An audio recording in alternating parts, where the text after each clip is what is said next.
The adjustment of paper maps. There was a specific cognitive task that was once universal among drivers and travelers, a mental operation so common that it was simply accepted as part of the cost of moving from one place to another.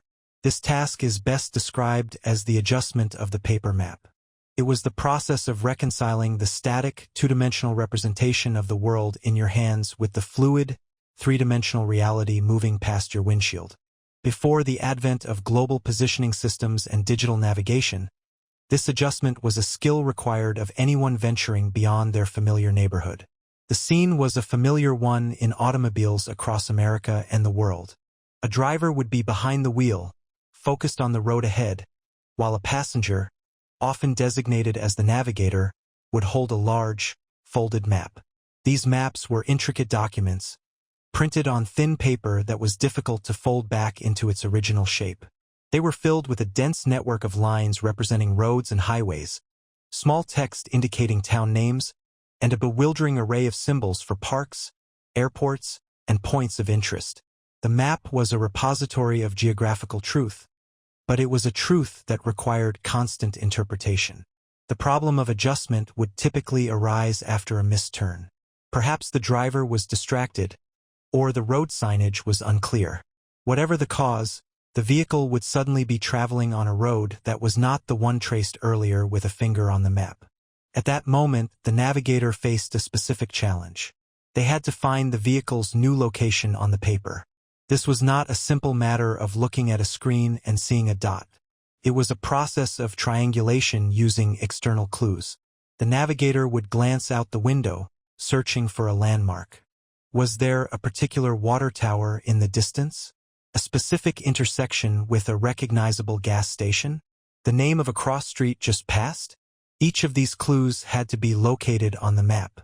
The navigator would scan the dense grid of lines and names, searching for the label that matched the scene outside. Once a landmark was potentially identified, the next step was to verify it. The navigator would trace the road on the map from that landmark, looking for other features that should be appearing soon.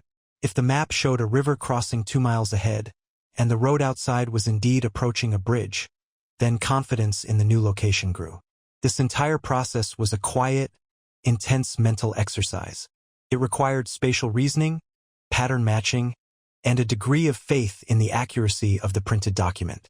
The problem was compounded by the inherent limitations of the map itself. A paper map is a snapshot of a moment in time. It does not know about new roads that were recently constructed, cannot show real-time traffic jams or road closures. It offers no information about the quality of a road or whether a particular exit is temporarily blocked. The driver and navigator were entirely on their own, armed only with a static document and their own wits. A wrong turn could lead to minutes or even hours of lost time, requiring stops at gas stations to ask for directions or to purchase a more detailed local map. Then there was the physical act of managing the map itself. A fully open map could easily span the width of the car's interior, obscuring the dashboard and making it difficult for the navigator to see the road. Folding it back to a manageable section was a skill in itself, often resulting in the map being creased in ways that made it difficult to read the following year. The map was a fragile object, prone to tearing along its folds and susceptible to damage from coffee spills or sun exposure. This entire constellation of problems, the cognitive burden of mental adjustment, the reliance on external landmarks, the static nature of the information, the physical awkwardness of the object, simply existed as a normal part of travel for generations. People adapted. They developed their own techniques. Some memorized routes before a trip. Others relied on triptychs from automobile clubs, which were custom-printed booklets of maps showing a specific route. The problem was never truly solved. No one invented a better way to mentally adjust a paper map to reality. The process remained fundamentally difficult and error-prone. The disappearance of this problem did not come from within the world of paper cartography. It came from an external technological shift. The development of the Global Positioning System, a network of satellites orbiting the Earth, provided a new source of information. When this satellite data was combined with powerful computer processors and integrated into a portable device, a new tool emerged. The first dedicated GPS units for cars appeared, followed quickly by the integration of this technology into the smartphone. With this new tool, the entire process of map adjustment vanished. The question, "Where am I on this paper?" was replaced by a statement of fact. A small screen displayed the vehicle's position as a blue dot or arrow, moving in perfect synchronization with the world outside. The dot turned when the car turned. It stopped when the car stopped. The cognitive load of triangulating position using landmarks disappeared. The navigator was no longer needed. The passenger was freed to look out the window, read a book, or simply enjoy the ride. The problem of the paper map was not solved through better map design, clearer printing, or improved folding techniques. It disappeared because the paper map itself was rendered obsolete by a technology that provided a continuous, real-time answer to the question the map could only answer in static form. The killer airline phone. In the history of commercial aviation, there exists a peculiar artifact that once occupied a prominent place in the passenger cabin. It was the seatback telephone, a device that promised connectivity at 35,000 feet, but delivered an experience so cumbersome and expensive that it became known among frequent flyers as the killer airline phone. This device represented a specific problem that airlines and telecommunications companies grappled with for nearly 2 decades. The problem was simple to state but maddeningly difficult to solve. How do you provide reliable, affordable, and user-friendly communication from an aluminum tube hurtling through the sky at 500 miles per hour? The seatback phone first began appearing in commercial aircraft during the 1980s and became increasingly common throughout the 1990s. These were not the sleek devices passengers carried in their pockets. They were bulky handsets, typically gray or beige in color, mounted directly into the seatback in front of the passenger. The handset was connected by a coiled cord to a base unit that contained a small screen and a keypad. To use it, the passenger would lift the handset from its cradle, swipe a credit card through a built-in reader, and wait for a dial tone. The entire assembly was utilitarian in design, clearly built for function rather than comfort. The technology behind these phones was remarkably complex. They were not connected to the ground by wires. Instead, they relied on a system of antennas mounted on the underside of the aircraft fuselage. These antennas communicated with a network of ground stations below, passing the signal from one station to the next as the aircraft traveled across the country. This was an early form of what would eventually become in-flight connectivity, but in its initial incarnation, it was limited to voice calls and very slow data transmission. The system was a technical achievement, but it came with significant compromises. The first compromise was cost. Using an airline phone was an expensive proposition. In the 1990s, a call could cost anywhere from $3 to $10 per minute, depending on the airline and the route. This pricing was not arbitrary. It reflected the enormous expense of installing and maintaining the ground infrastructure, the cost of the heavy equipment aboard the aircraft, and the premium charged for the novelty of calling from an airplane. For most passengers, the price was prohibitive. The phones became devices of last resort, used only in genuine emergencies or by business travelers with generous expense accounts. The second compromise was call quality. The connection was established via radio waves to ground stations, and as the aircraft moved, it would hand off from one station to the next. This process was not always seamless. Calls were frequently dropped. Static and interference were common. The voice of the person on the other end might fade in and out, or be overlaid with a strange echoing effect. The experience was a far cry from the clarity of a landline call on the ground. Passengers who did use the phones often found themselves repeating sentences, speaking louder than normal, or simply giving up on the conversation entirely. The third compromise was the physical experience of using the phone. The handset was attached by a short cord to the seatback, which meant the passenger had to lean forward into an awkward position to speak. There was no privacy. Every word spoken into the handset was audible to the passengers in the surrounding seats. This created a social dynamic that discouraged use. A passenger making a call was acutely aware of the strangers nearby who could hear every word. Similarly, passengers seated near a phone user were subjected to a one-sided conversation they could not escape. The device was a source of ambient annoyance in the cabin. Airlines and their partners recognized these problems and attempted to address them. Newer versions of the phones featured improved handsets and better noise cancellation. Some airlines experimented with data services, allowing passengers to send faxes or connect their laptops to the phone system for slow dial-up internet access. There were efforts to improve the ground station network to reduce dropped calls. These were incremental improvements, attempts to solve the various components of the larger problem. But the fundamental issues of cost, quality, and awkwardness remained stubbornly persistent. Then, a transformation occurred outside the world of aviation. Mobile phones evolved from simple communication devices into powerful pocket computers. The cellular network on the ground expanded and improved, with better coverage and faster data speeds. By the mid-2000s, a significant portion of the flying public carried a device in their pocket or purse that was far more sophisticated than anything mounted in the seatback. These personal devices already contained their contact lists, their preferred applications, and their familiar interface. The question was no longer how to improve the seatback phone. The question became why the seatback phone needed to exist at all. The answer arrived in the form of in-flight Wi-Fi and airborne cellular technology.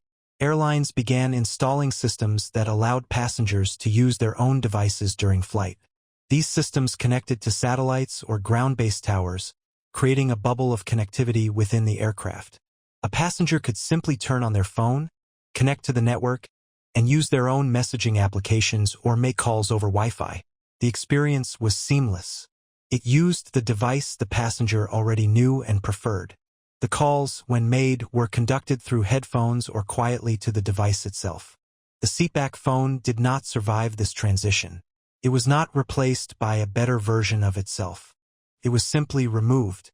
Airlines, recognizing that the space could be used for other purposes, began deactivating and removing the handsets.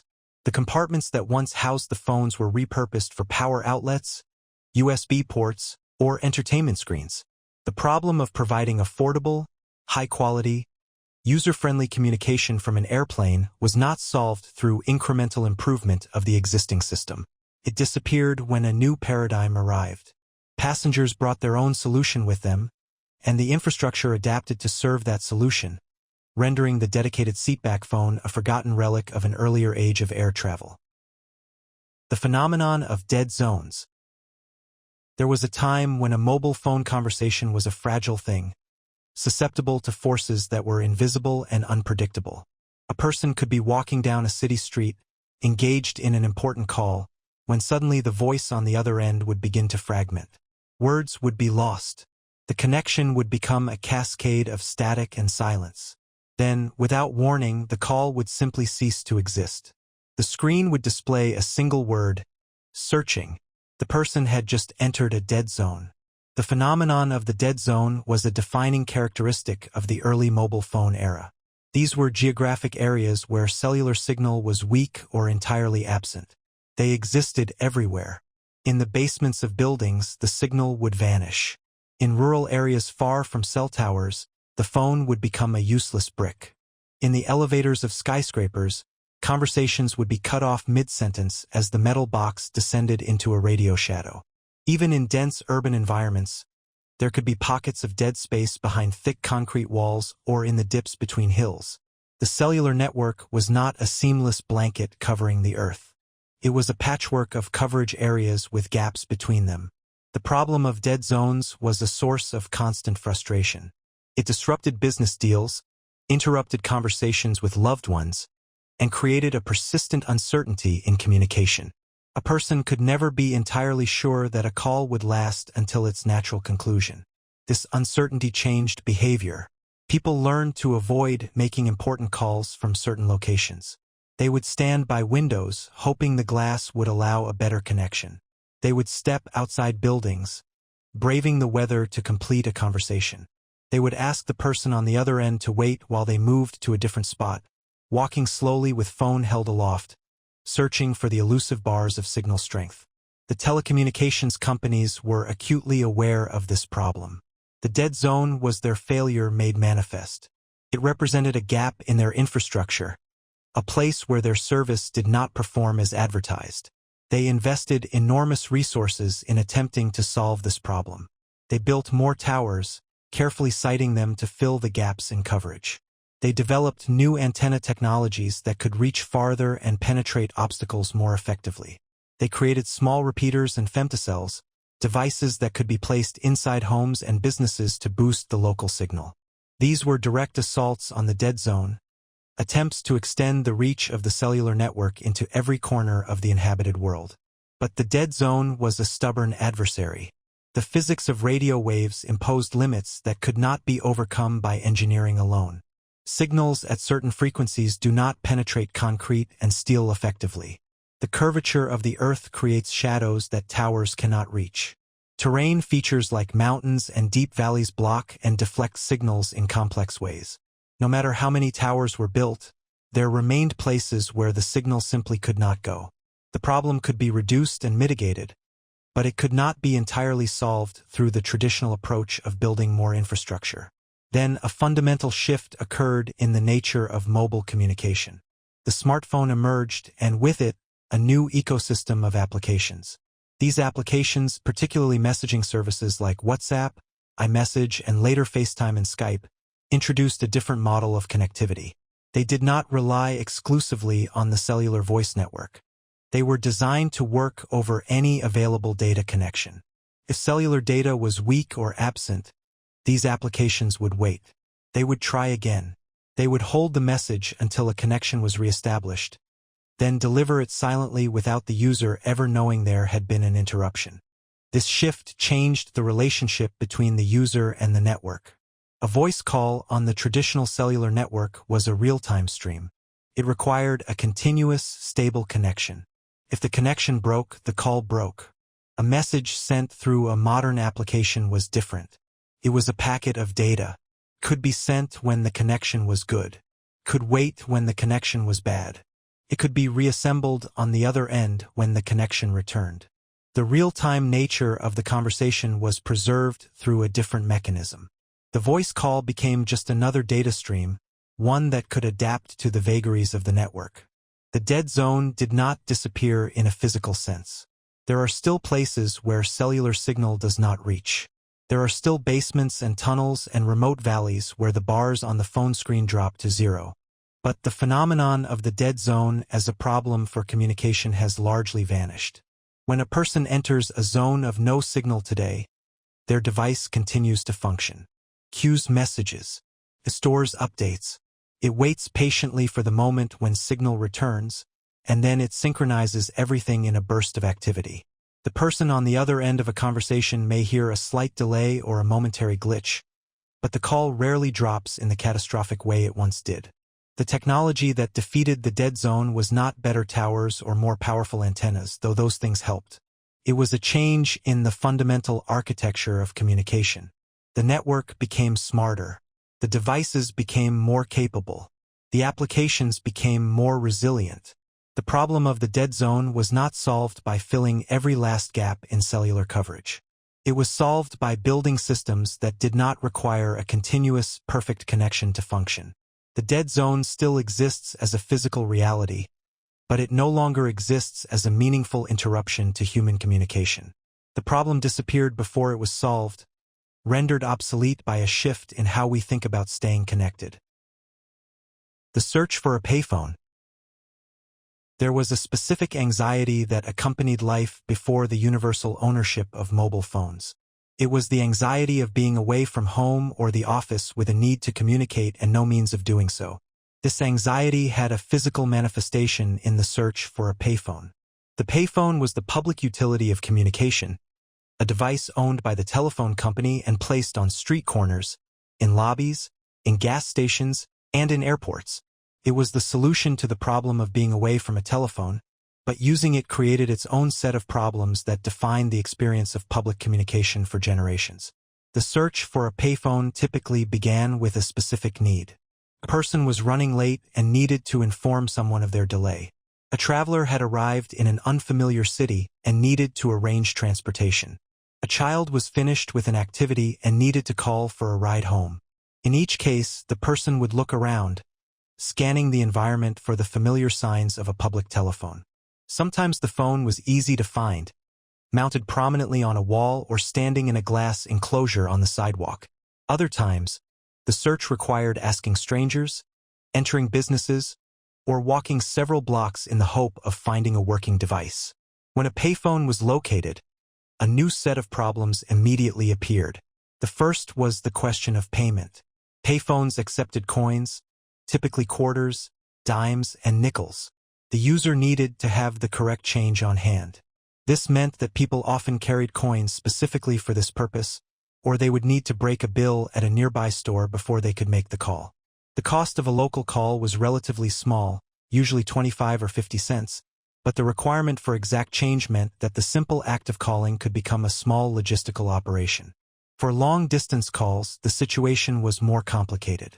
A payphone could accept a calling card, a plastic card issued by the telephone company that contained an account number and a personal identification number. The user would insert the card, dial an access number, enter their PIN, and then dial the destination number. This process was slow and required attention to detail. A single mistake in entering the long string of numbers meant starting over. The calling card also carried significant per-minute charges, making long conversations expensive. Another option was to call collect. This was a service that allowed the person receiving the call to accept the charges. The user would dial 0, then the number, and an operator would come on the line. The operator would ask for the caller's name and then place the call to the recipient, asking if they would accept the charges. This system was fraught with its own complications. The recipient might refuse to accept the call, leaving the caller with no connection. The rates for collect calls were notoriously high, and the entire process was conducted in public, with the caller speaking their name and business within earshot of anyone passing by. The physical condition of payphones was another variable. These devices were exposed to the elements and to the public. They were often dirty, with handset that had been handled by thousands of strangers. The keypads could be worn and unresponsive. The coin mechanisms could jam, swallowing money without providing a connection. The enclosures, when they existed, could be damaged, offering little protection from weather or noise. A person searching for a payphone might find one, only to discover that it was out of order, with a sign taped to it or simply with no dial tone when the handset was lifted. The experience of using a payphone was also inherently public. The user stood in an open space, conducting their conversation where anyone could hear. Privacy was minimal. In a phone booth with a folding door, there was some visual privacy, but sound still traveled. On an open street corner, every word was exposed to passers-by. This public nature of the call shaped the conversations themselves. People spoke more quietly. They avoided personal topics. They kept calls brief. The payphone was not a place for intimate conversation. It was a tool for conveying essential information and then quickly ending the interaction. The telephone companies recognized these problems and attempted to address them. They introduced phones that accepted credit cards directly, eliminating the need for coins or calling cards. They improved the durability of the handsets and keypads. They experimented with enclosures that offered better privacy and protection. They developed new billing models that simplified the payment process. These were efforts to make the payphone a better, more user-friendly device. They addressed the symptoms of the problem without changing its fundamental nature. Then a transformation occurred that had nothing to do with payphones themselves. The mobile phone, once a luxury item for business executives and wealthy individuals, became a consumer product with falling prices and expanding coverage. By the late 1990s and early 2000s, mobile phone ownership was becoming common. By the 2010s, it was nearly universal in developed countries. A person stepping out of their home or office now carried a communication device in their pocket. The need to search for a payphone simply evaporated. The payphones themselves did not disappear immediately. They stood on street corners and in lobbies for years, used less and less frequently. The enclosures collected dust. The handsets grew grimy from neglect rather than use.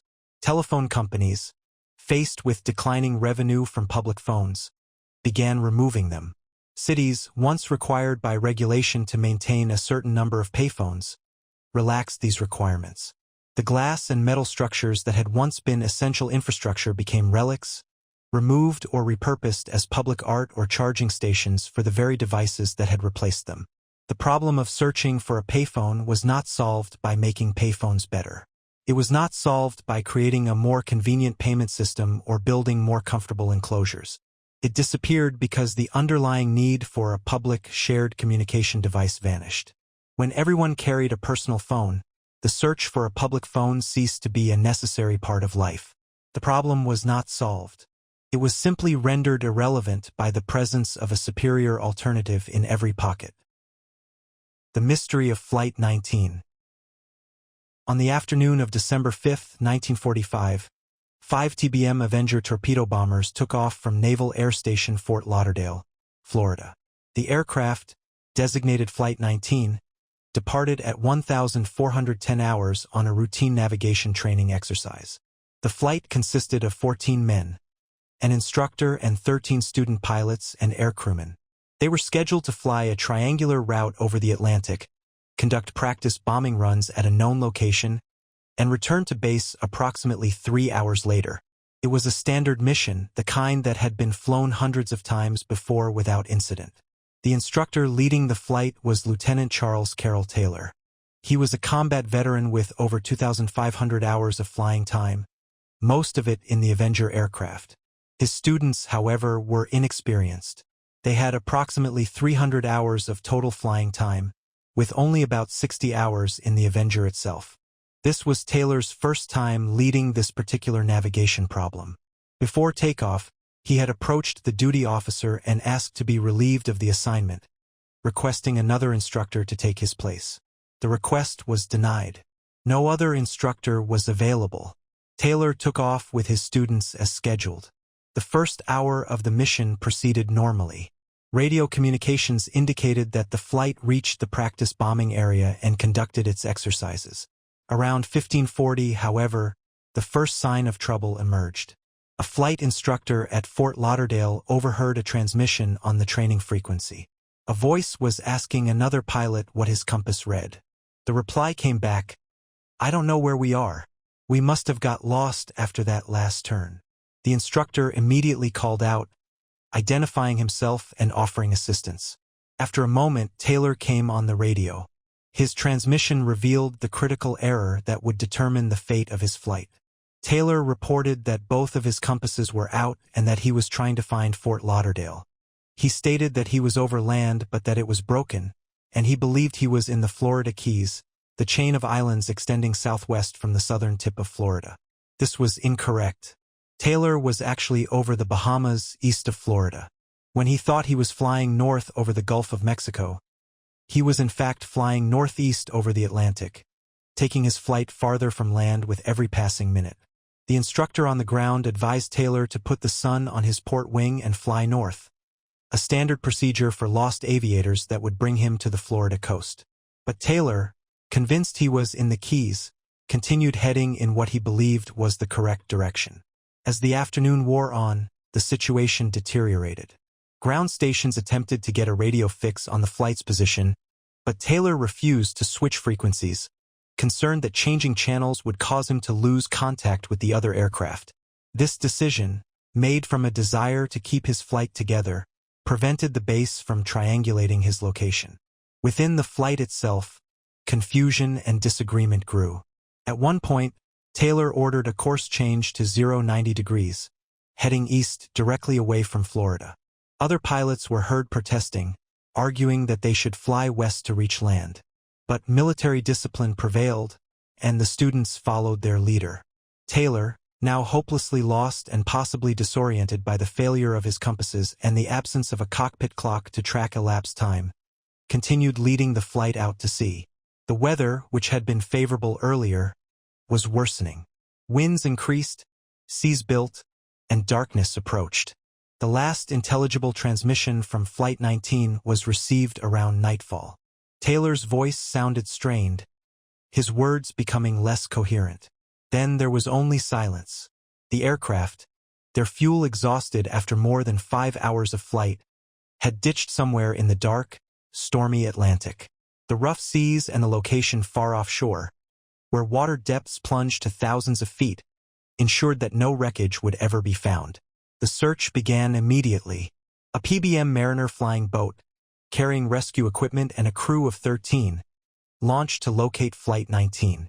Approximately 10 minutes after takeoff, the Mariner checked in with the tower. It was never heard from again. Witnesses later reported seeing an explosion in the sky near the location where the aircraft would have been. An oil slick and debris were found on the water. The Mariner, nicknamed the Flying Gas Tank due to its propensity for fuel leaks, had likely suffered a catastrophic explosion, killing all 13 aboard. The Navy Board of Inquiry convened to investigate the loss of 6 aircraft and 27 men. The investigation was thorough, examining weather reports, radio logs, maintenance records, and witness testimony. The board concluded that Flight 19's leader had mistakenly believed he was over the Florida Keys when he was actually over the Bahamas, and that this navigational error led him to fly northeast, deeper into the Atlantic, rather than northwest toward Florida. When the aircraft ran out of fuel, they were forced to ditch in rough, open seas far from any possible rescue. The board's report, however, was not released to the public in its complete form. The brief summary that emerged contained a phrase that would fuel decades of speculation. "We are not able to even make a good guess as to what happened."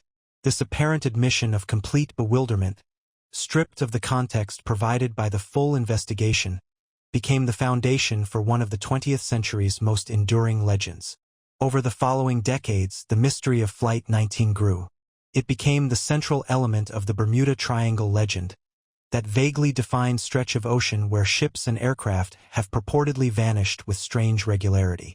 Popular accounts described 5 highly experienced aviators flying in perfect weather who became confused, reported their compasses malfunctioning, and then simply disappeared after uttering cryptic final transmissions about entering white water. The official Navy report, it was often noted, concluded that even the investigators could not guess what happened. These accounts omitted the inconvenient details: that the pilots were trainees, that the weather deteriorated, that Taylor had requested to be relieved before takeoff, that the aircraft had no cockpit clocks, and that the flight had been heard arguing about which direction to fly. The mystery was not solved by the discovery of wreckage. Over the years, numerous Avenger aircraft have been found off the Florida coast, including 5 discovered together in 1991 that briefly sparked worldwide media attention. But engine serial numbers confirmed that none of these belonged to Flight 19. They were simply other training aircraft that had crashed on different days and been disposed of at sea. Other searchers have proposed theories that some of the planes crashed on land in Florida or Georgia, but definitive evidence has never emerged. The mystery of Flight 19 disappeared as a mystery not because the wreckage was found or because a single conclusive explanation was proven beyond doubt. It disappeared because historians and researchers, examining the complete documentary record, reconstructed what almost certainly happened. The combination of a leader who was lost but convinced he was correct, students who followed orders against their own judgment, the absence of timekeeping equipment, worsening weather, and the inevitable exhaustion of fuel created a chain of events that led to a known outcome. 5 aircraft ditching in the dark Atlantic, their crews lost to the sea. The disappearance of Flight 19 as a mystery did not require solving the puzzle of where the wreckage rests or what final words were spoken. It required only that the complete story be told. The mystery that had captivated the public imagination for decades was not a mystery at all, but a tragedy made comprehensible by the patient work of those who looked beyond the legend to the facts. The question of what happened to Flight 19 did not receive a final, definitive answer in the form of recovered aircraft or a signed confession from the sea. It simply ceased to be a question that reasonable people needed to ask. The problem of Flight 19 disappeared before it was solved, replaced by the sadder but more complete understanding of how 27 men were lost to the ocean on a December afternoon in 1945. The question, is the Earth round or flat? For the vast majority of human history, the shape of the Earth was not a settled fact but a subject of philosophical debate, theological contention, and scientific inquiry. The question, is the Earth round or flat, persisted across civilizations and centuries, with different cultures arriving at different conclusions based on the evidence available to them. This was not a trivial question. The answer shaped how people understood their place in the cosmos, influenced navigation and exploration, and carried profound implications for religion and philosophy. The flat Earth model was intuitive and persistent. To the casual observer standing on a plane or gazing out at the sea, the ground beneath their feet appears level and extends outward until it meets the sky at the horizon. The sun, moon, and stars appear to move across a dome overhead. This everyday experience of the world naturally suggested a flat, stationary Earth at the center of everything. Many ancient cultures, including the early Egyptians, Mesopotamians, and Greeks, held some version of this view. The Hebrew Bible, too, contains passages that describe a firmament, a solid dome separating the waters above from the waters below, suggesting a flat Earth cosmology.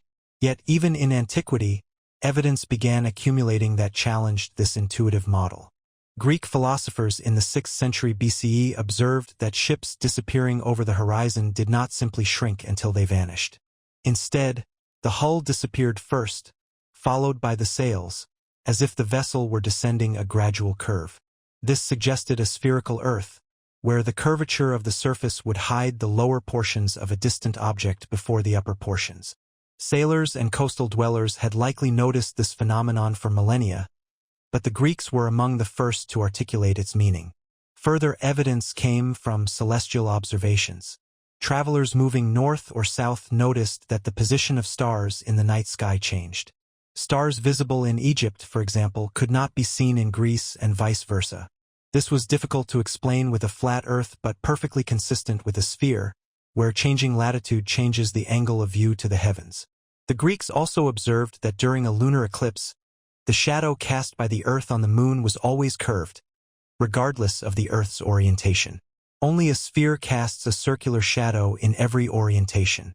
By the 3rd century BCE, the Greek philosopher Eratosthenes had not only accepted that the Earth was round but had calculated its circumference with remarkable accuracy.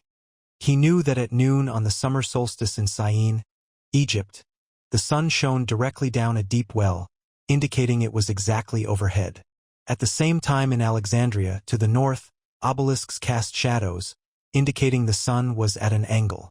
By measuring the angle of the shadow and the distance between the two cities, Eratosthenes calculated the Earth's circumference to be approximately 250,000 stadia, a figure remarkably close to modern measurements.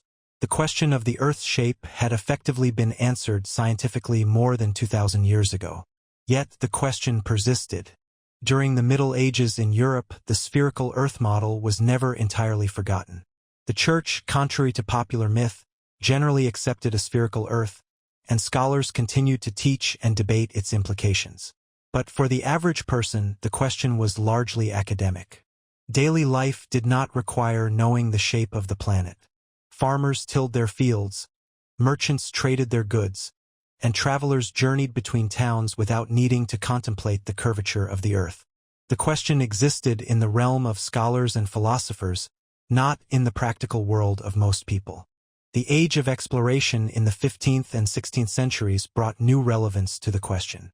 When Christopher Columbus sailed west, he did so believing the Earth was round, though he underestimated its circumference significantly. Ferdinand Magellan's circumnavigation of the globe in the early 16th century provided practical, experiential proof that the Earth was indeed a sphere. One could set out sailing west and eventually return from the east, having traversed the entire globe. This was not a theoretical argument but a demonstrated fact, accomplished through human effort and endurance. Despite this mounting evidence, the flat Earth model never entirely disappeared from human consciousness. It survived in various forms, often as a minority view held by those who rejected scientific authority or interpreted religious texts literally. In the 19th century, a British writer named Samuel Rowbotham revived flat Earth theories, conducting experiments that he claimed proved the Earth was flat and publishing a book titled Earth, Not a Globe. His followers established the Universal Zetetic Society, which persisted into the early 20th century. The modern flat Earth movement, amplified by the internet and social media, continues to attract adherents who argue that all evidence of a spherical Earth is part of a global conspiracy. The question, is the Earth round or flat, existed as a genuine problem for millennia. It was a question that could be debated, investigated, and tested. Philosophers proposed arguments. Scientists gathered evidence. Travelers provided observations.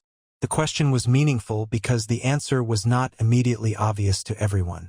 It required thought, inquiry, and the willingness to look beyond immediate appearances. Then, on December 7, 1972, the question effectively disappeared. The crew of Apollo 17, the last manned mission to the moon, was traveling toward the lunar surface when they looked back at their home planet. The astronaut Ronald Evans, or perhaps Harrison Schmitt, raised a camera and took a photograph. The image showed the Earth, fully illuminated by the sun, hanging in the black void of space. The continent of Africa was visible, as was the Antarctic ice cap. The planet was a perfect sphere, blue and white and impossibly beautiful against the infinite darkness. The photograph was designated AS-17-148-22727, but it became known to the world as the Blue Marble. It was the first time humans had seen their planet as a complete sphere, a whole Earth floating in space. The image was reproduced endlessly, appearing on posters, magazine covers, and television screens around the world. It became one of the most widely distributed photographs in history, and it changed forever how humanity saw itself. The Blue Marble did not provide new scientific evidence. Scientists already knew the Earth was round. Eratosthenes had known it 2,000 years earlier. Magellan's crew had demonstrated it 500 years earlier. The photograph added nothing to the accumulated knowledge of planetary science. But it added everything to the human experience of that knowledge. The Earth as a sphere was no longer a concept to be understood intellectually. It was an image to be seen with one's own eyes, a visual fact as immediate and undeniable as the ground beneath one's feet. The question, is the Earth round or flat, did not receive a final, definitive answer that settled the debate forever among all people. Flat Earth believers still exist, and they continue to produce arguments and videos and books attempting to prove their case. But for the vast majority of humanity, the question simply ceased to be a question. It became a settled fact, not because of a scientific paper or a mathematical proof, but because of a photograph. The problem of proving the Earth's shape disappeared before it was solved, rendered irrelevant by an image that showed the answer directly. The Blue Marble accomplished what centuries of argument could not. It made the spherical Earth a matter of common knowledge, a visual truth embedded in the collective consciousness of the species. No one needed to explain it. No one needed to prove it. One simply needed to see it. The question that had occupied philosophers, scientists, and explorers for millennia vanished in the moment that photograph was taken, replaced by the simple, undeniable fact of a blue marble floating in the void. The puzzle of Fermat's last theorem. In the year 1637, a French mathematician named Pierre de Fermat was reading a copy of the ancient Greek text Arithmetica, written by Diophantus of Alexandria.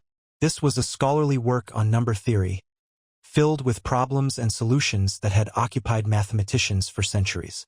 As Fermat read through a particular section concerning equations of the form x superscript 2 plus y superscript 2 equals z superscript 2, which have infinitely many whole number solutions known as Pythagorean triples, he had an insight. He considered whether similar equations with higher exponents, such as x superscript 3 plus y superscript 3 equals z superscript 3 or x plus y equals z, could also have whole number solutions. In the margin of his book, next to the problem, he wrote a short note in Latin. The note stated that it was impossible to separate a cube into two cubes, or a fourth power into two fourth powers, or in general any power higher than the second into two like powers. He had discovered, he claimed, a truly marvelous proof of this proposition, but the margin was too narrow to contain it. Then he closed the book and likely thought no more about it. Fermat died in 1665, and his copy of Arithmetica was discovered by his son, who published a new edition containing his father's marginal notes. With that publication, the puzzle of Fermat's last theorem was unleashed upon the world. The statement itself was deceptively simple. It asserted that no three positive integers a, b, and c can satisfy the equation a plus b equals c for any integer value of n greater than 2. For n equals 1, the equation is trivial. For n equals 2, there are infinitely many solutions, such as 3 superscript 2 plus 4 superscript 2 equals 5 superscript 2 or 5 superscript 2 plus 12 superscript 2 equals 13 superscript 2.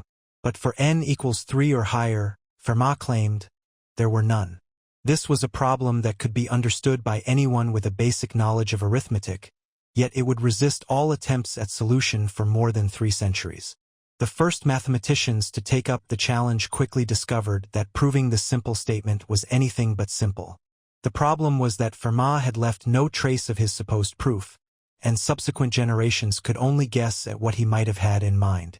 Many suspected that Fermat had actually made a mistake and that his marvelous proof was flawed. But whether he had been correct or not, the theorem now stood as a challenge to the mathematical community, a puzzle that demanded either a proof or a counterexample. Over the following centuries, some of the greatest minds in mathematics attempted to solve Fermat's last theorem. Leonhard Euler, perhaps the most prolific mathematician in history, proved the case for n equals 3 in 1770. Sophie Germain, working in the early 19th century despite the barriers faced by women in mathematics, developed a general approach that proved the theorem for a large class of prime exponents. Augustin Louis Cauchy and Gabriel Lamé both announced complete proofs in 1847, only to have their arguments collapse under scrutiny. Each partial success raised hopes, and each failure deepened the mystery. The problem became legendary not only for its difficulty but for its accessibility.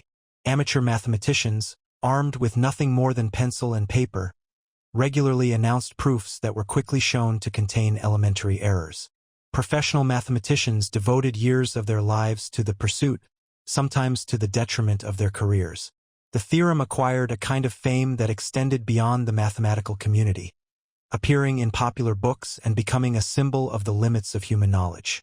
By the 20th century, the search for a proof had become an organized endeavor. Mathematicians developed entirely new fields of mathematics, such as algebraic number theory and modular form theory, partly in the hope of finding tools that might finally crack the problem. In 1908, a German industrialist named Paul Wolfskehl, himself a mathematician, bequeathed a prize of 100,000 marks to whoever could prove the theorem. The prize, adjusted for inflation and currency changes, survived through 2 world wars and remained available into the late 20th century, attracting thousands of claimed proofs, all of them incorrect. In 1955, a Japanese mathematician named Yutaka Taniyama posed a question that would eventually prove crucial. He conjectured that every elliptic curve, a particular type of equation studied in number theory, might be related to a modular form, a completely different type of mathematical object. This conjecture, refined by his colleague Goro Shimura, seemed at first to have no connection to Fermat's ancient problem. But in the 1980s, a German mathematician named Gerhard Frey noticed something remarkable. He showed that if Fermat's last theorem were false, if there existed a solution to a plus b equals c for some n greater than 2, then the elliptic curve constructed from that solution would have properties that violated the Taniyama-Shimura conjecture. In other words, proving the Taniyama-Shimura conjecture would automatically prove Fermat's last theorem. This insight transformed the problem. Instead of attacking Fermat directly, mathematicians could now focus on proving the modularity of elliptic curves. In 1986, Kenneth Ribot proved that Frey's insight was correct, establishing the connection beyond doubt. The stage was set for a final assault on the theorem, but the task remained daunting. The Taniyama-Shimura conjecture was itself a deep and difficult problem, considered by many to be as challenging as Fermat's original.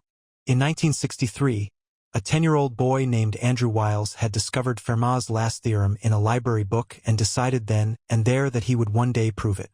By 1986, Wiles was a professional mathematician at Princeton University, and when he learned of Ribot's result linking the theorem to the Taniyama-Shimura conjecture, he saw his opportunity.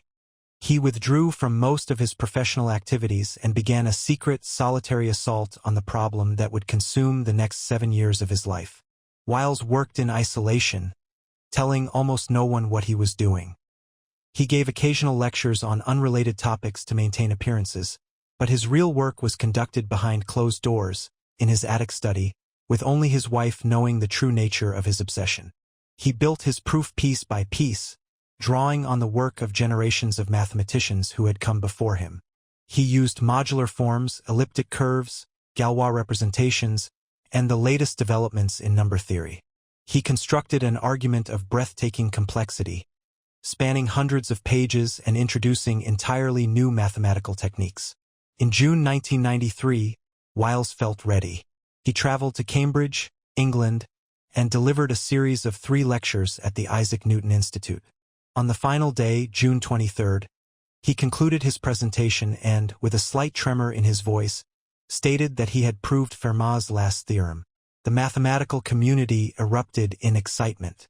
News spread around the world. The 350-year-old puzzle had finally been solved. But the story was not yet over. As the mathematical community examined Wiles's proof in detail, a subtle error was discovered. It was not a fatal flaw, but it was a gap that needed to be filled. Wiles, with the help of his former student Richard Taylor, returned to work. For more than a year, they struggled to repair the proof. At times, Wiles came close to giving up, believing that his life's work had been for nothing. But in September 1994, he had a sudden insight that allowed him to bypass the difficulty entirely. The revised proof was submitted and published, and this time it withstood scrutiny. Fermat's last theorem had finally been proved. The problem that had frustrated mathematicians for 358 years was no longer a problem. The proof was a monumental achievement, a synthesis of centuries of mathematical thought and decades of dedicated work by a single man. It was recognized around the world, and Wiles received honors and awards befitting his accomplishment. Yet, in a sense, the problem of Fermat's last theorem had disappeared before it was solved. The theorem itself had never been in doubt. Mathematicians had tested it for countless values of n and found no counterexamples. They had developed powerful theories that assumed its truth. For all practical purposes, it was already accepted as true long before Wiles provided his proof. The problem was not whether the theorem was correct, but whether it could be proved within the formal systems of mathematics. When Wiles finally provided that proof, he did not discover a new truth about numbers. He completed a logical edifice that had been under construction for centuries. The problem that disappeared was not the question of the theorem's validity, but the challenge of proving it. Fermat's claim, written in a margin too narrow to contain his proof, had finally been justified. The puzzle that had haunted mathematics for more than 3 centuries was no more, not because the answer had changed, but because the last remaining question about it had finally received its answer. The forgotten cold cases. In the summer of 1976, a series of strange incidents began occurring in the suburbs of Sacramento, California. Residents reported a prowler in their neighborhoods, a shadowy figure who seemed to move through backyards and peer through windows under cover of darkness. At first, these were dismissed as the work of a peeping Tom, a nuisance but not an immediate threat. Then, on June 18th, a woman home alone was awakened by a flashlight shining in her eyes. A man stood over her bed. He threatened her with a gun, bound her, and raped her. The Visalia ransacker, as he had been known in another city, had become the East Area Rapist. Over the next several years, this unknown man terrorized communities across California. His method was consistent and chilling. He would stalk neighborhoods, selecting homes where women lived alone or couples were present. He would enter through unlocked doors or windows, often after spending hours observing his victims. Inside, he would turn on music to mask sounds, stack dishes on the prone bodies of his victims to serve as an alarm system, and then commit his crimes. He was meticulous, leaving little physical evidence behind. He seemed to know when police were watching and would disappear into the night without a trace. By 1979, the attacks had spread south to Southern California. The method changed slightly. Now the victims were often couples, and the attacks sometimes ended in murder. The East Area Rapist had become the original Night Stalker, though law enforcement did not immediately connect the 2 series of crimes. In Goleta, Ventura, Dana Point, and Irvine, couples were attacked in their homes, bound, and in several cases killed. The killer seemed to have vanished by 1986, leaving behind a trail of at least 50 sexual assaults and 12 murders spread across a decade and hundreds of miles. For more than 40 years, these crimes remained unsolved. The case became one of the most notorious cold cases in American criminal history. Investigators had DNA evidence from several of the crime scenes, but it matched no one in any database. They had descriptions from victims, composite sketches, and a wealth of behavioral information about the killer's methods and patterns. They had a name for their unknown subject, coined by a true crime writer who connected the disparate series of crimes. The Golden State Killer. Countless detectives worked the case over the decades. Task forces were formed and disbanded. Thousands of tips were investigated and exhausted. Suspects were identified, investigated, and cleared. The case files grew to fill multiple filing cabinets and eventually multiple hard drives. The problem seemed intractable. The killer had stopped, possibly died, possibly moved away, possibly been incarcerated for other crimes. Without a match in the DNA database, without a living witness who could identify him, without a confession or a lucky break, the case appeared destined to remain unsolved forever. The families of victims lived with this uncertainty for decades. They attended vigils, spoke to reporters, and pleaded for anyone with information to come forward. They watched as other cold cases were solved and wondered why theirs remained open. The passage of time, far from healing the wound, seemed to deepen it. The killer had gotten away, and with each passing year, the likelihood of ever finding him grew smaller. Then, in 2017, a new approach emerged. Investigators began exploring the use of public genealogy databases to solve cold cases. These databases, such as GEDmatch and Family Tree DNA, were created for people interested in tracing their family history. Users would submit DNA samples, and the databases would identify genetic relatives, allowing people to build family trees and connect with distant cousins they never knew they had. The databases were public, or at least accessible, and they contained DNA profiles from millions of people. The idea was simple but revolutionary. Instead of trying to match crime scene DNA directly to a suspect's DNA, investigators could upload the crime scene profile to a genealogy database and look for relatives of the unknown suspect. If they could find a second or third cousin match, they could build a family tree backward from that relative, identifying potential ancestors, then forward again to identify all living descendants of those ancestors. With enough genealogical research, they could narrow the field to a small number of individuals who fit the age, location, and other characteristics of the suspect. Then they could obtain DNA from those individuals, either through surveillance or discarded items, and make a direct match. In the spring of 2018, a team of investigators and genealogists applied this method to the Golden State Killer case. They uploaded the crime scene DNA profile to GEDmatch and found several distant relatives. Working backward and forward through census records, birth certificates, marriage licenses, and obituaries, they constructed extensive family trees. The process was painstaking, requiring thousands of hours of work and the collaboration of professional genealogists who specialized in this new form of investigative genetic genealogy. The search eventually led to a man named Joseph James DeAngelo. He was 72 years old, living in the suburb of Citrus Heights, just miles from some of the early East Area rapist attacks. He was a former police officer, having served in the Exeter Police Department during the time of the Visalia ransacker crimes and later in Auburn. He had been fired from the Auburn Police in 1979 after being caught shoplifting a hammer and a can of dog repellent. After his dismissal, he had worked for decades as a mechanic at a Save Mart distribution center, living an apparently ordinary life in the same community he had once terrorized. Investigators obtained DNA from a discarded item at DeAngelo's home and matched it to the crime scene evidence. On April 24, 2018, they arrested him at his residence. The man who had eluded capture for more than 4 decades was finally in custody. In June 2020, DeAngelo pleaded guilty to 13 counts of first-degree murder and admitted to numerous uncharged rapes and other crimes. In August 2020, he was sentenced to life in prison without the possibility of parole. The problem of the Golden State Killer was not solved through traditional investigative methods. It was not solved by a confession, a witness coming forward, or a detective's brilliant deduction after reviewing old files.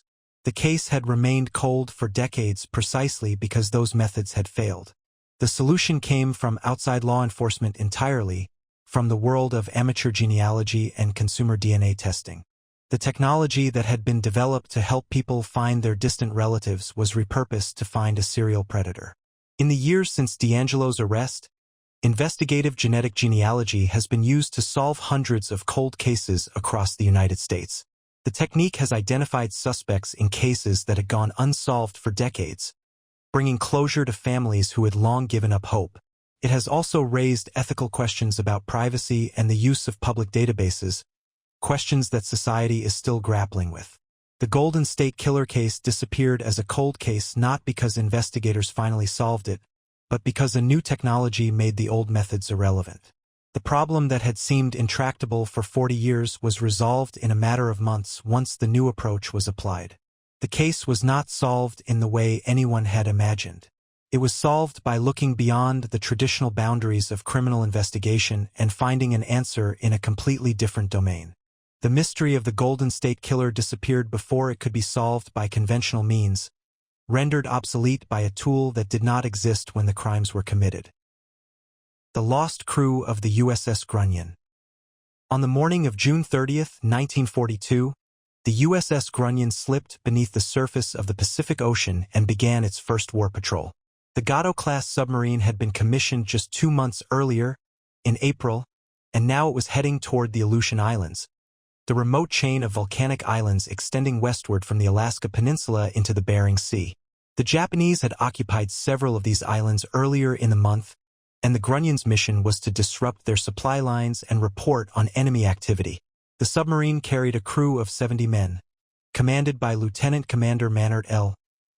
Abel, a respected officer with 16 years of naval experience. For several weeks, the Grunion communicated regularly with Naval Command. The submarine reported sinking a Japanese patrol boat and engaging enemy targets near Kiska Harbor. On July 30th, the Grunion transmitted a message stating that it had been attacked by depth charges and was low on fuel. The message indicated that the submarine was heading toward Dutch Harbor for resupply. That was the last communication ever received from the USS Grunion. After July 30th, 1942, the submarine and its 70 crew members vanished without a trace. The Navy declared the Grunion overdue on August 16th and began a search that covered thousands of square miles of ocean. No wreckage was found. No oil slick appeared on the surface. No emergency signals were detected. The submarine had simply disappeared, as if it had been swallowed by the sea. On October 5th, the Navy officially listed the Grunion as lost with all hands. The families of the 70 crew members were notified, but they were given no explanation for what had happened. The question of where their loved ones rested and how they died would remain unanswered for more than 6 decades. The years passed. The Second World War ended, and then the Korean War, and then the Vietnam War. The families of the Grunion's crew grew older, married, had children, and told stories about the father or brother or uncle who had gone to sea and never returned. For some, the uncertainty was a constant presence, a wound that never fully healed. They wrote letters to the Navy, requesting information, but there was no information to give. The Grunion was listed among the 52 American submarines lost during World War II, one of many vessels whose final resting places remained unknown. In 2002, a man named Bruce Abel decided that he would find his father's submarine. Bruce was the son of Mannert Abel, the Grunion's commanding officer. He was a successful inventor and businessman, having made his fortune developing medical devices and other technologies. He was also 72 years old, and he had lived his entire life without knowing what had happened to his father. With his brother Brad and the support of his family, Bruce began planning an expedition to locate the USS Grunion. The task was daunting. The waters around the Aleutian Islands are among the most treacherous in the world. The weather is unpredictable, the seas are rough, and the volcanic seafloor is rugged and poorly mapped. The area where the Grunion might have gone down was vast, encompassing thousands of square miles of ocean. The Navy had conducted searches in 1942 and again in later years, but they had found nothing. The Abel family had no special expertise in deep-sea exploration, no connections to the Navy, and no guarantee of success. They had only determination and financial resources. Bruce Abel assembled a team of experts. He contracted with Williamson and Associates, a Seattle-based company specializing in deep-sea survey and salvage operations. He secured the use of a research vessel equipped with side-scan sonar, the same technology used to find sunken ships and aircraft on the ocean floor. He gathered all available historical records, including the Grunion's patrol reports, Japanese military records, and accounts from the few surviving crew members of Japanese ships that had been in the area during the war. The first expedition set out in 2006. The team focused on an area near Kiska Island, based on a newly discovered Japanese military record indicating that a Japanese freighter had been attacked by a submarine in that location on July 30, 1942. The sonar survey revealed several promising targets, but the weather was poor and the time was limited. The expedition returned with data but no definitive identification. The search would have to continue. In 2007, a second expedition returned to the area. The team deployed a remotely operated vehicle to investigate the sonar targets from the previous year. The ROV descended through 3,000 feet of water and began transmitting video from the seafloor. On the screen, the shape of a submarine began to emerge from the darkness. It was the Grunion. The hull was intact, sitting upright on the volcanic sand. The damage was visible. A large hole near the forward torpedo room, consistent with an internal explosion. The submarine had likely been sunk by its own torpedo, a circular run in which the weapon had turned back on the vessel that launched it. The discovery answered the question of where the Grunion rested. It also provided a probable explanation for how it had been lost. The submarine had likely been engaged in combat near Kiska Harbor, and during the action, a torpedo had malfunctioned, circled back, and struck the Grunion, causing an explosion that sank the vessel almost instantly. The crew would have had no time to react, no chance to escape. The submarine had gone down with all hands, exactly as the Navy had reported, but now the location was known. The Abel family and the expedition team documented the wreck thoroughly, taking video and photographs that would be shared with the families of the other 69 crew members. They also placed a plaque on the submarine, honoring the men who had died there. In the years since, the Navy has recognized the site as a war grave and has taken steps to protect it from disturbance. The families of the crew have finally had a place to mourn, a location to visit in their minds if not in person. The lost crew of the USS Grunion had been missing for 65 years. The question of what happened to them had persisted through 2 generations. The Navy had never solved the mystery because the technology to search the deep ocean floor did not exist in 1942, and the resources to conduct such a search were not available in the decades that followed. The problem was not one of insufficient effort or inadequate investigation. It was a problem of physical access. The submarine was simply too deep and too remote to be found. The problem disappeared when 2 things happened. First, technology advanced to the point where deep-sea sonar and remotely operated vehicles became available to private individuals, not just governments and large institutions. Second, a family member with resources and determination decided that the question needed an answer. Bruce Abel did what the Navy could not do. He applied modern technology to an old problem and found what had been lost for 65 years. The lost crew of the USS Grunion were not returned to their families. They remain where they fell, in the cold waters off the Aleutian Islands, entombed in their submarine. But the mystery of their disappearance is gone. The question that haunted the Abel family and the families of the other 69 crew members for more than 6 decades has been answered. The problem was not solved by a government agency or a historical commission. It was solved by a son who refused to let his father rest unknown, and by technology that finally made the search possible.